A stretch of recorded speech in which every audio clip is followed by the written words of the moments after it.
So as I said, the goal tonight is to finish the mimer. Now, why am I want to finish the mimer? Because this is a mimer on Shavuos. And yes, Shavuos was last week, but the Hashgacha practice, which I cannot take any credit for, Hashem runs the world, is that today is the 12th of Sivan, which actually means it's like the most perfect day to finish this mimer because Shavuos is like a holiday in disguise, meaning we know Pesach is biblically 7 days. Sukkot is biblically 7 days. And Shavuos is 1 day, which of course there's Hasidic reasons, and it's the day of one and the oneness of God, and the oneness, the central beam, Torah, the foundation of all. But like the Rebbe says, well, like it also has to be 7 days, but it really is because it's the 6, 7, 8, 9, 10, 11, 12. These are the 7 days of the holiday of Sukkot. But biblically, you only know one of them as a holiday. And of course, outside Israel, got 2 of them that we know about our holidays.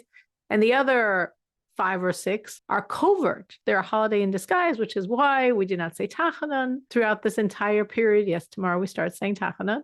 They're called days of Tashlumin, which means making up, because in the times of Beis Hamikdash, it's a 1-day holiday. And just like Pesach and just like Sukkot, every Jew has to bring all these karbanos aliyah l'regel for the holiday. And like, how do you get every Jew to bring karbanos in 1 day? Well, obviously that was impossible. And fear not, you had all these days you could make it up. So from Shavuos, from the 6th of Sivan through the Yud Beis, Klal Yisrael were still in Yerushalayim bringing their karbanos. So the holiday continued. Tashlumin, which the Rebbe says doesn't only mean makeup, but also means tashlumin from the word shleimus, completion. Meaning even if you did Vav Sivan perfect, and you live outside Eretz Yisrael, so you did Zion Sivan perfect, shleimus, it was all perfect. But you still have Ches, Tes, Yud, Yud, Aleph in your base to keep going higher and higher in the Shleimus. It's interesting, the Sikh from the Rebbe, exactly this Kviyas, meaning the night following your base. And the Rebbe's like, keep going. Like, you know what? Isn't it over now? Like you could say, what am I talking about? Well, we know karbanos that weren't finished off being offered by day could be offered at night. So the karbanos could still be offered right now, finishing it all off. These are very powerful days. Days where you're like, in the regular, but still have the Shavuos aura, and very much the theme of Shavuos. Like the Rebbe says, what happened by Shavuos? We got the Torah? We had the Torah before. Avram learned the whole Torah, Yitzchak, Yaakov, the Shvatim. We know Yehuda went early to Mitzrayim to set up a yeshiva for them to continue learning Torah. The Levium learned Torah the entire time in Mitzrayim. That's why they weren't enslaved. Yaakov learned in the yeshiva of Shem and Aver. I mean, Torah was being studied for a long time before Matan Torah. So that wasn't what happened by Matan Torah. What happened? We got the Dibros, the Sarsa Dibros, the 10 Commandments. They're such simple things we could have figured them out on our own. Like, what happened? Never says, well, what happened, of course, is the shattering of the barriers between the physical and spiritual reality. That for the first time, Torah's been studied for centuries. Torah's been studied since Adam HaRishon. But now the godliness can penetrate and stay within the physical of planet Earth, which means now we can make Hashem, this world, his home, as we will mention as we conclude in Mirz Hashem the Maimer tonight. That's the theme of Shavuos, that the physical is being penetrated. Kol Gadol V'lo Yasaf, the voice of Matan Torah was a voice that didn't echo because it penetrated the physicality. It made the physical ready and able to receive and allow the spiritual to shine, for the spiritual to come in, for the physical to be elevated to God. That's what was accomplished by Shavuos. And as such, this being these covert days of holiday, you didn't know it was a holiday, Sunday, Monday, Tuesday, Wednesday, or Thursday, you didn't realize. But that's like the Shavuos energy. It looks mundane, and yet the holiday energy is there. And we serve Hashem with the holiday energy in the mundane, and reveal that physical as Hashem's home. That's the idea of Shavuos. And that's why Shavuos specifically is the 5 or 6 days of it, covert holiday. So therefore, it's a wonderful day to finish the Shavuos Maimer. Perfect timing, as if I had planned it. And I'm going to go through it because I really feel this was it. I thought we should have finished it before. No, Hashem, of course, realized we should finish it today. So we are holding in the 5th section. And we have 4 sections to go, but I'm confident we will do it. So what the Rebbe here is focusing on, what we've been discussing, is based on this pasuk from Shir Shirim, Achalti Ye'irim Divshi. I ate my honeycombs with my honey. where we explained that the honeycombs refer to the animal soul, to the angels. The angels, the source of the angels within the angel energy is the energy of the animal soul, because the animal soul and the angels are both, so to speak, animals. Divshi, the honey, the dvash, is the godly soul. And this idea of dvash, the godly soul, we spoke about a lot. And this was really what I took as the main point, the main theme of this mimer, at least for me. The dvash is the idea of the tainug, the taste good part of serving Hashem. That serving Hashem should taste good. Serving Hashem is like dvash, it's like honey. And only when it tastes good, only when we have a tainug, a pleasure, a delight, a geschmack in our service, does it actually affect us. And if we don't have that, if we're studying the Torah, we're doing what we're supposed to, keeping the mitzvahs, we're doing what we're supposed to, no complaints, but no tainug, no pleasure in it, then it's not affecting us. To affect us, it has to be like dvash. It has to taste good, which doesn't mean, oh, okay, so it's not affecting me anyway, I should stop doing it. No. Keep doing it. Keep doing it, but realize the value of pleasure. Realize that Hashem doesn't only want you to serve him. He wants you to enjoy the process. He wants it to taste good. He wants it to taste delicious, the best, honey. So that's what really we were focusing on. In this pasuk, achalti Uri'ena divshi, I ate my honeycombs with my honey. We weren't talking about eating the honeycombs. We were talking about the honey, the sweetness, the pleasure in serving Hashem, and the honey meaning the godly soul. And the Ye'iri, the honeycombs, meaning the animal soul, meaning the angels. And as we said, the animal soul is enrooted in the source of the angels, which we related to davening, that the honeycombs, the angels, impacting our animal soul, are the brachos of Shema. And as you say in the morning, the brachos of Shema, yeah, we're talking about the angels there. And then we get to Shema itself, and that's the neshama, that's the honey. So continuing this idea, until now we've been saying about eating the honey, enjoying the godliness, being affected as we learn and as we do mitzvahs and having the pleasure in it. That's what we've been focusing on. But the Rebbe says that's not only what the pasuk says. The pasuk says, "Achalti Uri'ena divshi." I ate my honeycombs with my honey, which means you have to eat the honeycombs also. You eat the honeycombs. Honeycombs are this waxy thing, but actually there's a lot of honey encrusted in them, so it actually tastes pretty good, right? So eating the honeycombs means we also have to do avodah with, so to speak, the angels, meaning from our perspective, with the animal soul. What's the avodah? Well, ultimately, we're coming to the avodah of Shema. And Shema is the avodah, the service of loving Hashem. So we want to affect the animal soul. That's the honeycombs in our reality, because the honeycombs are the angels, and the angel, in terms of us, is the animal soul. We want to affect her that she's also going to love Hashem. So in the brachos of Shema, that doesn't happen yet. In the brachos of Shema, there's like a movement of the animal soul. You're affecting her. She's getting affected. She's really getting affected, but it's not she's affected that she's loving Hashem. She's affected that, like, she'll let you love Hashem.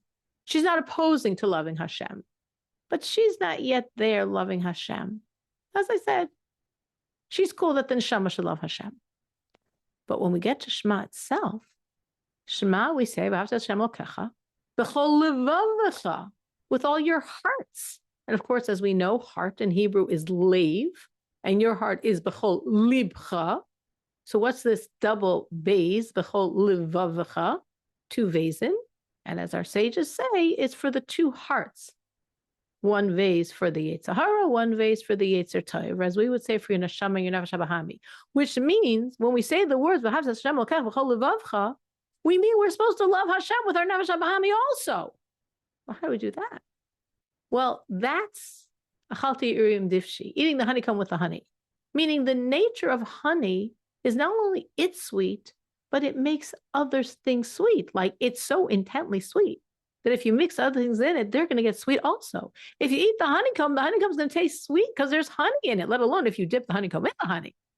It's really going to be sweet. So when we are doing the avodah of Shema, and we're trying to utilize our neshama and love Hashem, we're also trying to pull in and affect our animal soul, that even our animal soul will love Hashem. the next concept the Rebbe goes into is the idea that pleasure actually comes very strongly when you see it. As the Rebbe brings a pasuk to prove this point, that as we see, as we understand, we have pleasure. And that's why pleasure is rooted in Keser, right? We have Malchus, then we have the Midos, and higher than that we have Chabad, Chacham Bin and Das, the intellect, and then higher than that we have Keser, the crown. And within the crown, we have the lower dimension, the more external dimension of the crown, which is will. And we have the inner dimension of the crown, which is pleasure. And from that pleasure, and you could see in the theme of this mimer, pleasure is a very important component. From the pleasure, which is within the Keser, and Keser, of course, is in every world. There's a Keser of Atzilus, and a Bria, and a Yitzir, and a Yisiya. So within that inner dimension, that core of the Keser, that pleasure, this extends itself into the dimensions of our understanding. When we see with our mind's eye, when we see with Chachma, with seminal wisdom, that's when we have pleasure. And that's why pleasure in godliness is really some domain of the souls, because the souls see. Meaning, as you see, as you understand, then you can access this pleasure. Pleasure's in Keser. The Keser is coming down to Chachma, to understanding, to seminal wisdom. And when you're seeing with your mind's eyes, with the eyes of Chachma, you're eliciting the pleasure. And that is what the neshamos can do, because the neshamos start off in Atzilus. And of course, the neshamos are even higher than Atzilus. The neshamos are enrooted in Atzmos itself, in the essence and being of Hashem. And from that, as they emerge, they're emerging in Atzilus. And in Atzilus, we have the Mechus of God. Meaning in Atzilus, what's apparent is godliness. So the neshamos in Atzilus are having a lot of pleasure in the godliness. They're seeing it, right? Seeing is believing? Well, no question here. They're seeing the godliness. And they have tremendous, tremendous pleasure in seeing, in grasping, in understanding, in ascertaining the godliness, which is what's happening in Atzilus. Now, of course, the neshamos don't stay in Atzilus. They go down to Bria, they go down to Yetzirah, they go down to Asiya. They eventually become souls and bodies. That's us on planet Earth.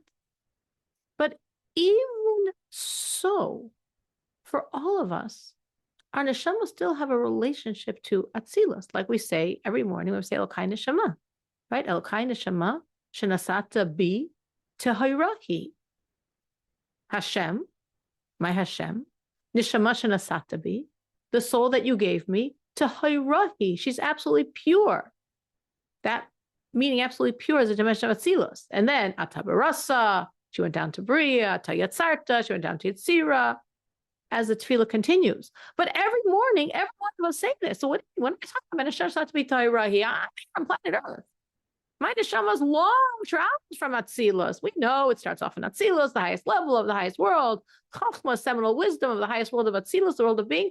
She travels and only the greatest of the greatest of the greatest stay in Atzilus, like the greatest, like it's like Yaakov, Moshe, Aaron, David, Shlomo, not people like us, not people even far greater than us. But every day, every one of us says, which means even when we are in this reality, within this dimension, we also have the neshama in her Atzilus domain. She never leaves her origin point, right? The mashal I give is the mashal of those stacking dolls, those Russian dolls. So yes, right now we're a neshama in a physical body on planet Earth, and a neshama traveled. But within the core of my neshama still has a relationship to Atzilus, even no matter how far she's gone down. She has a relationship to Atzilus, and she really has a relationship higher than Atzilus. Because our neshamas are honestly not enrooted in Atzilus. Our neshamas are enrooted in Atzmos, in the very essence and being of Hashem. So that means what we're getting to with this is we right now can have that Atzilus experience of seeing whatever that means, seeing, grasping Hashem, and having the deep, deep pleasure of that relationship with Hashem, which is something unique to the neshamas, meaning the malachim, they're not rooted in atzmos, and most of them have nothing to do with atzilus. They don't have this ability. We do. On the other hand, we know, and that's another theme of this mimer, if you remember, we keep going back and forth comparing those poor malachim as versus the souls. We have so many more abilities, which we do. On one hand, our avodah is aided by the malachim, is aided by the angels, but it's only an aid. The one that's making it happen is a neshama. Just like the example the Rebbe gives is, if you're outside, you're seeing, well, you have the light of the sun or the light of the moon that's enabling you to see. But it's not that the sun or moon is seeing. The human being with eyes, he's the one seeing. Yes, aided by the light of the sun and the moon, but the person's the one who's seeing. So similarly, the Rebbe is saying, yes, we get support from malachim. The different angels have different jobs that are supporting us, but we're the movers and shakers. We're the ones doing this. And only exclusive, we're the ones doing it. The angels can help, but they can't do it, which is sort of interesting. We need their help, and they help. So they have advantages over us. They do, but they can't do what we're doing. The main avodah is us. Obviously, we know that souls in bodies on planet Earth. And that's why, as we spoke of in this mimer, we uniquely are the movers. Pasuk is, I made you walkers, movers among all these stationary beings. The angels are stationary. They have some spiritual advantages to us, but they're not movers. We're the movers. And when we move with the aid of the angels, as we said, we enable the malachim, the angels, to move as well. Right? So we had, if we go back to the vision of Yaakov and of his ladder, so the angels were helping with that ladder, helping us with that ladder between heaven and earth. And yet, through helping us, this enabled the angels to move. As we say on the ladder, the angels are going up and down on that ladder. So they're moving on the ladder they helped us erect between heaven and earth. And a person could say, well, question what the Rebbe is saying. And we say, well, it seems that we have some sukkim of the angels moving as well, like famous pasuk, Achayus Ratzu V'Shuv, right? Very famous pasuk, quoted many times in Hasidic thought of Chayus, the animals, meaning the holy animals, the angels, Ratzu V'Shuv, racing and returning and racing and returning and racing and returning. So that sounds like the angels are moving. But the Rebbe says, no, that's not movement. That's not real movement. It's only relative within a certain limitation, but it's not real movement. They can't really move. They don't have that ability. Movement meaning, the Rebbe says, what's real movement? Real movement is when you're escaping the limits that are normatively imposed, going outside the normal bounds, your normal limits. That's moving, and that the angels can't do. So when you have a certain boundary and you could bounce back and forth from here to here, that's not traveling.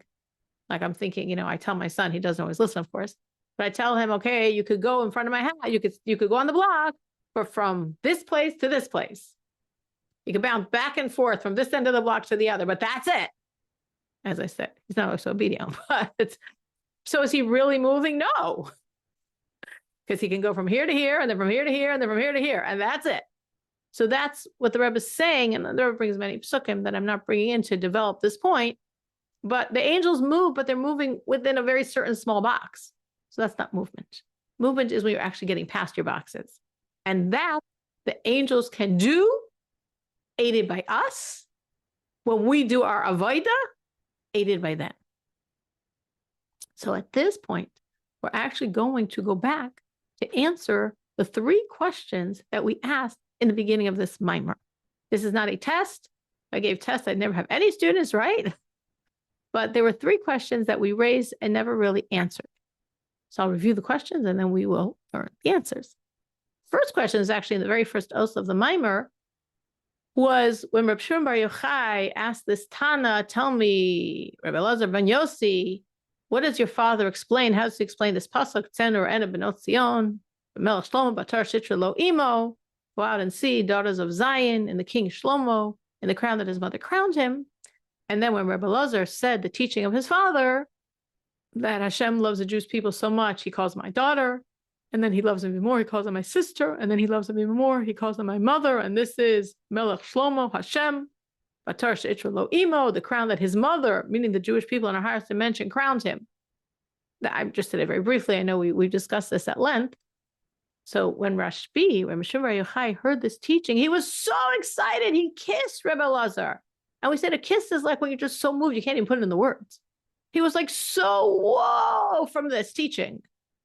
And we said, what was he so excited about? It's a beautiful teaching. But what was he so excited about?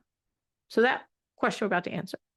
The next question that the Rebbe raised that we never answered was, what's this story that the Malachim thought the Torah should go to them and not us? And how Moshe refutes that? What was going on there? And the third question that we never answered was very interesting because over the course of teaching this mimer, learning this mimer, someone actually asked me this exact question, but I hadn't finished the mimer yet, so I didn't know the answer. I said, oh, that's a great question. I can tell you in a bit when I finish studying this mimer, which is, what's going on that before Matan Torah, Hashem goes to all the nations and offers them the Torah? I mean, what are we playing games here? Hashem knows it's not for them, it's for us. He knows that they're going to refuse it. What's he doing it for? So to review these 3 points, which really is wrapping up the mimer, these are the initial points we began with. So with everything we said, we could understand how excited Reb Shimon Bar Yochai was when he heard from Reb Elazar bar Reb Yossi this teaching on the pasuk. Now again, I'm going to say the pasuk again. To follow the pasuk, you'll understand the teaching. Tzena Uri'ena, go out and see, important word. Bnos Tzion, Bnos, daughter, daughters of Zion. B'melech Shlomo, the king Shlomo, Hashem, has all peace is his. Batara she'itra lo imo, in the crown that his mother crowned him. Bnos Tzion, daughters of Zion, is reflecting us in our lowest state, right? The daughter state is the lowest state. That's the lowest dimension. We said Hashem loves us so much for his daughter, then he loves us even more. We're his sister, then he loves us even more. We're his mother. So daughters refer to the lowest dimension of the neshama. The lowest dimension of the neshama is when the neshama is in a body. What does the pasuk say? Tzena Uri'ena Bnos Tzion. Go out and see daughters of Zion. That's one end of the spectrum. Batarash Itra Lo Imo, the crown that his mother crowned him, is us in our highest dimension. So us in our highest dimension, we understand. But us in our lowest dimension, simple souls and bodies on planet Earth, Tzena Uri'ena, they also have a sight in godliness. Not just when you're on the level of mother, Batarash Itra Lo Imo, the crown that his mother crowned him, the neshamas in their highest dimension. But even Bnos Tzion, Tzena Uri'ena Bnos Tzion, go out and see daughters of Zion, even the bas, the lowest, my sister, my daughter, my sister, my mother, my daughter. Loving relationship here, but you're the daughter, you're the makabel, you're the recipient, it's the lowest level, it's the soul in the body. Tzena Uri'ena, the daughters can also see. What is the soul in a body? The daughter seeing? Godliness. Tzena Uri'ena Bnos Tzion, go out and see. There's a sight of godliness. And that is the amazing thing that made Reb Shimon Bar Yochai so happy. It's like, wow, of course, he knows the power of a soul. But you think, some souls can transcend the limits of the body. And of course, we have tzaddikim and we have neshamas like Reb Shimon Bar Yochai. But the simple people, the regular people, their soul, it started off very high and rooted in Atzmos, Atzilos, but then it goes down to Bria, and then it goes down to Yetzirah, and then it goes down to Asiya, and then it comes into a body.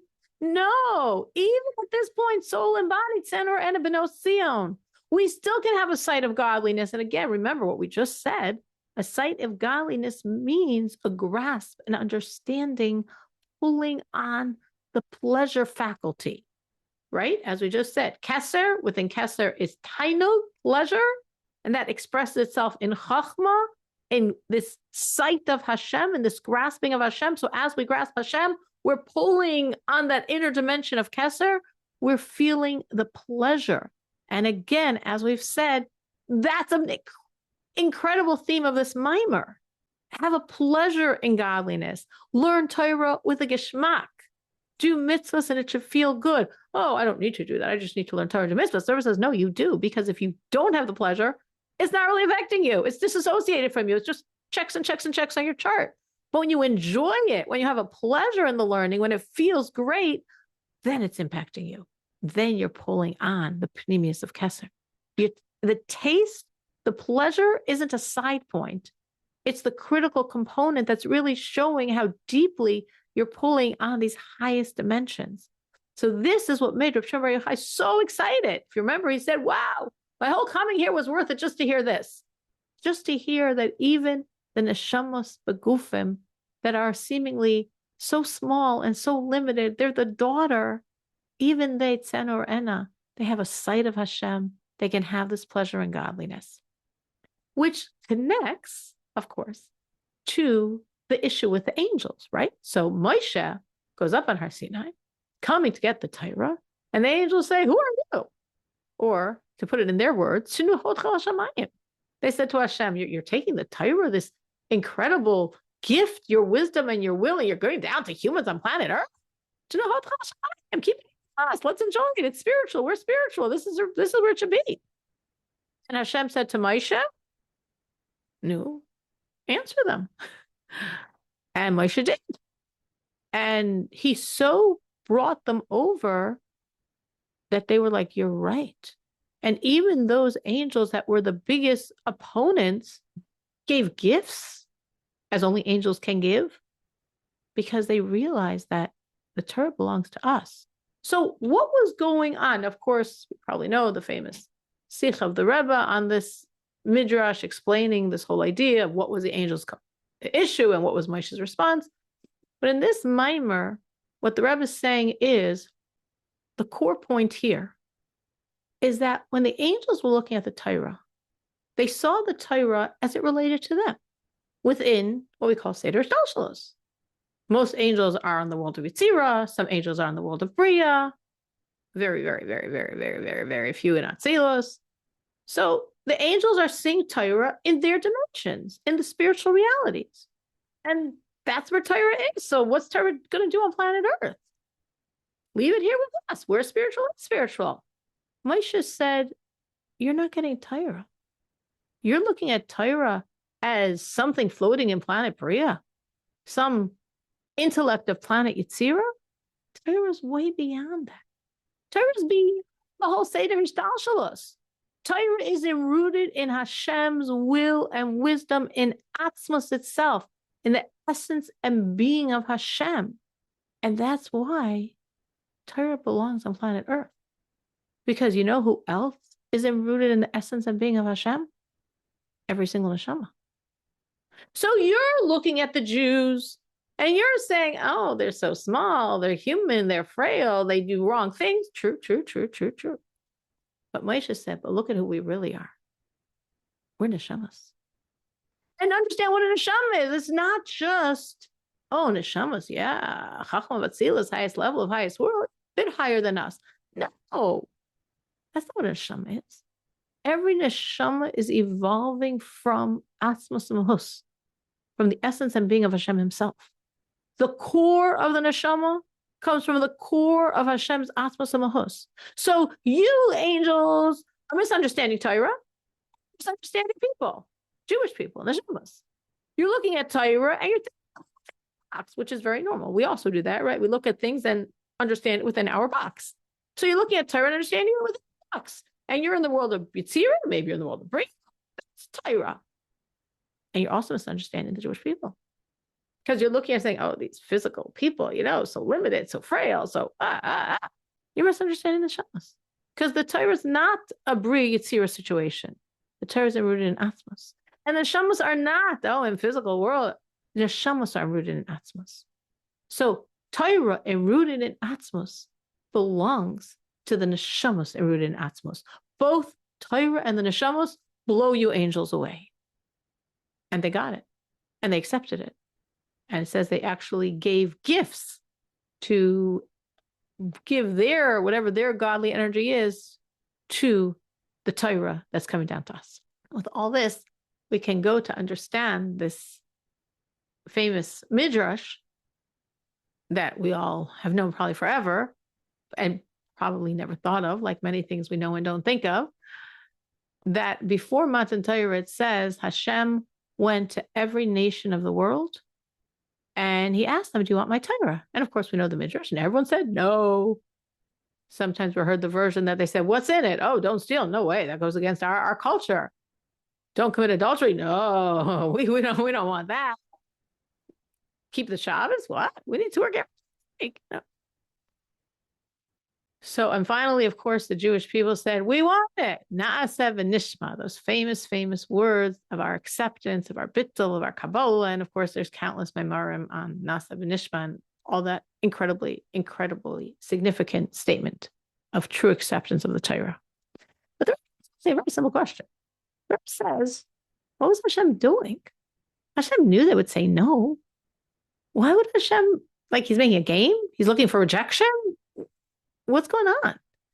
And the Midrash continues that because Hashem did this, it's like he permitted all the possessions of the world to be the Jewish people's. And like, okay, we could sort of say, well, that must mean because he's asking the nations to keep the Torah and they're rejecting it and we're doing it. So we're like picking up everyone's slack. So since we're picking up everyone's slack, they owe us because we're doing what in a sense should be their job because Hashem offered it to them, but they refused. So since we're picking up their slack and they owe us, we have ownership on all the possessions. But who cares? Like, what does that have to do with anything? So the Rebbe says that really the idea here is, and this is what I was mentioning in the beginning when we were talking about the significance of Yud Beis Sivan and these covert holiday days, 5 or 6 days that you might not have known was a holiday because it's crept into the physicality. So the whole idea of Shavuos, we said, is bringing Hashem into planet Earth, shattering the barriers between the spiritual and the physical, that we, simple people, no Avram, Yitzchak, or Yaakov among us, but we learn Torah, we do mitzvahs, and the physical changes. And the physical contains, reveals godliness. The godliness is brought down. The physical is brought up. All the things we know we do every single moment when we're serving Hashem. And all of that happened 3,338 years ago by the giving of the Torah. Which means Matan Torah was about making this world Hashem's home. Until Matan Torah, right? Matan Torah was in 2448, almost 2,500 years after creation. And for the first 2,500 years, this world couldn't be Hashem's home. Impossible. Because nothing spiritual stuck. We know, of course, we know these concepts, Avram, Yitzchak, Yaakov, Adam, Noach, all these great tzaddikim that lived, Mr. Shelach, amazing, amazing tzaddikim, served Hashem completely. And nothing they did ever penetrated the physical. Not because they weren't far greater, far holier, far more spiritual. They just couldn't take physical and spiritual and make it one. It didn't work. There was a barrier. It didn't go. And by Matan Torah, when Hashem shattered that barrier, and us simple Jews, no Adam, no Noach, no Mr. Shelach, by asking the nations, Hashem made a connection of the nations to Torah. Even though it was a rejection of Torah, but there's a connection there, like, will you take my Torah? Meaning you should take my Torah. Well, they say no, but there's still this connection there, which therefore, when we are serving Hashem, we are also refining all those areas that now have a connection to Torah, which is the entire world, because Hashem asked the whole world.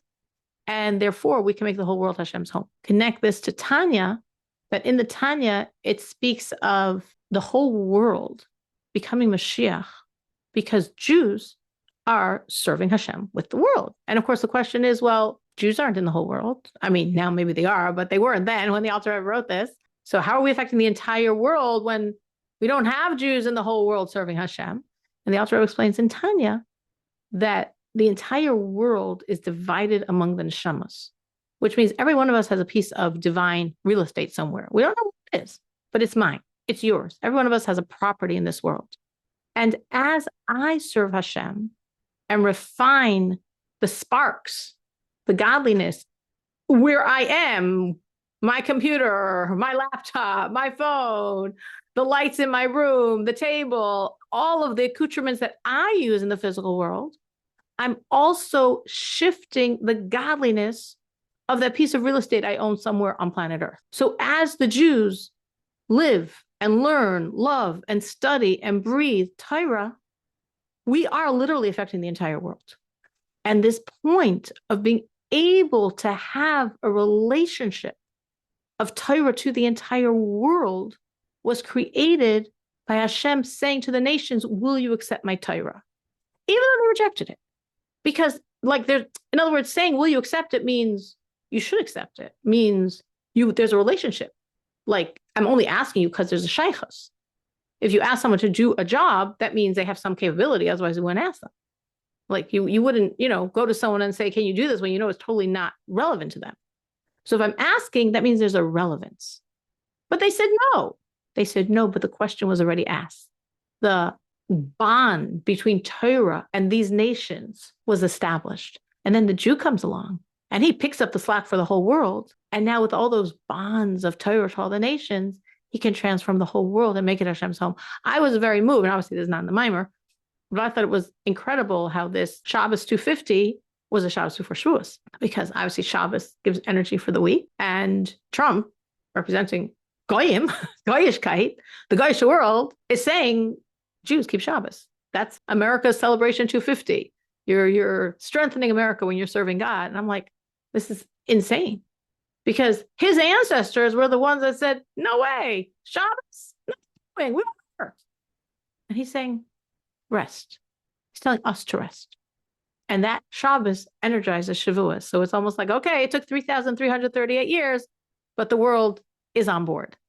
And this is how the mimer really concludes, that through this ability that we have, that the whole world now was given a connection to Torah, an ability to be affected by Torah, when we, Tzena, Uri'ena, Bnos, Tzion, when we, the neshamos, enrooted in Atzmos, utilizing the Torah that's enrooted in Atzmos, we are not only transforming ourselves, we are not only having the tainug that we speak about in this mimer, like it tastes good, it's honey, it even affects our animal soul, it's the honeycomb, and we eat the honey with the honeycomb also tastes sweet. It's so much bigger than that.